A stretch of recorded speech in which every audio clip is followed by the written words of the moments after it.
সাম্প্রতিক সময়ে president Vladimir পুতিনের অধীনে রাশিয়া কৌশলগত পারমাণবিক অস্ত্রের সাথে জড়িত সামরিক তৎপরতা বাড়িয়েছে, আর এটি বিশ্বব্যাপী উদ্বেগ সৃষ্টি করেছে। বিশেষ করে ইউক্রেনের চলমান সংঘাতের মধ্যেই এই মহড়া পশ্চিমাদের ভাবিয়ে তুলেছে। অনেকেই এই সময়ে রাশিয়ার উত্তেজনা তৈরির পেছনের কারণ নিয়ে প্রশ্ন তুলেছেন, এটা কি নিছকই ক্ষমতার প্রদর্শন? রাশিয়া পারমাণবিক অস্ত্র ব্যবহার করতে পারে এমন হুমকি নিহিত রয়েছে?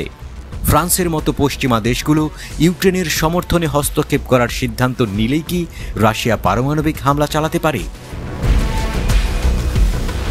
কৌশলগত পারমাণবিক অস্ত্রগুলো অকৌশলগত অস্ত্র থেকে আলাদা।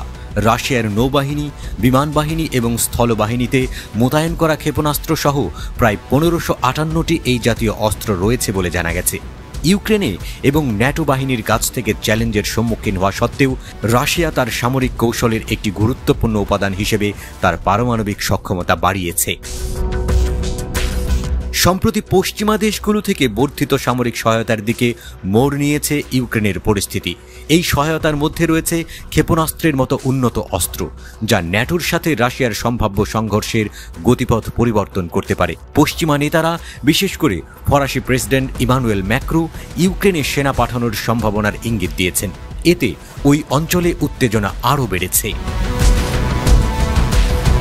রাশিয়ার পারমাণবিক নীতি হল দেশটির অস্তিত্বকে বিপন্ন করার মতো গণবিধ্বংসী অস্ত্র বা উল্লেখযোগ্য আক্রমণ হলে তার প্রতিক্রিয়ায় মস্কো এই অস্ত্রগুলি ব্যবহারের অনুমতি দেয়। পুতিন রাশিয়ার নেতা হিসেবে চেগেট নামে পরিচিত একটি ব্রিফকেসের মাধ্যমে পারমাণবিক হামলার আদেশ দেওয়ার একমাত্র কর্তৃত্ব রাখেন।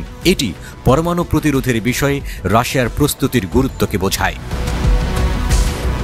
তবে শুধু ফ্রান্স যদি ইউক্রেনের সেনা পাঠায়, তবে রাশিয়ার সাথে সাথেই পারমাণবিক প্রতিক্রিয়া নাও জানাতে পারে। আবার ন্যাটো ব্লকের সদস্যরাও ফ্রান্সের সিদ্ধান্তে অনুমোদন দেবে কিনা তা নিয়েও প্রশ্ন রয়ে গেছে।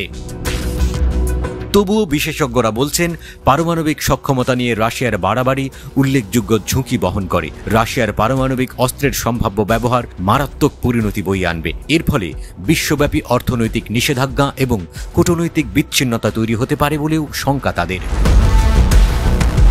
সংকট তৈরি হলে রাশিয়ার প্রধান মিত্র চীনের ভূমিকা কি হবে? শি জিনপিং মার্কিন নেতৃত্বাধীন আন্তর্জাতিক ব্যবস্থাকে দুর্বল করার প্রচেষ্টায় পুতিনের সাথে একমত হতে পারেন, কিন্তু পশ্চিমের সাথে বাণিজ্য বন্ধের ভয়ে এখন পর্যন্ত তিনি রাশিয়াকে সামরিক সাহায্য দিতে রাজি হননি। কিন্তু পুতিন পশ্চিমাদের ভয় পান না। তিনি ন্যাটোর বিরুদ্ধে যুদ্ধের জন্য শতভাগ প্রস্তুত রয়েছেন। উল্টো ন্যাটো জোটই ভয়ে ভয়ে রয়েছে বলেই ধারণা করা যায়। তাদের একমাত্র অবলম্বন নেতা যুক্তরাষ্ট্র।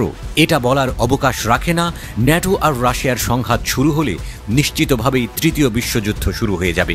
ফলে ইউক্রেনে ন্যাটো দেশগুলোর প্রবেশ ঠেকাতে চেষ্টা করাই হবে বুদ্ধিমানের কাজ।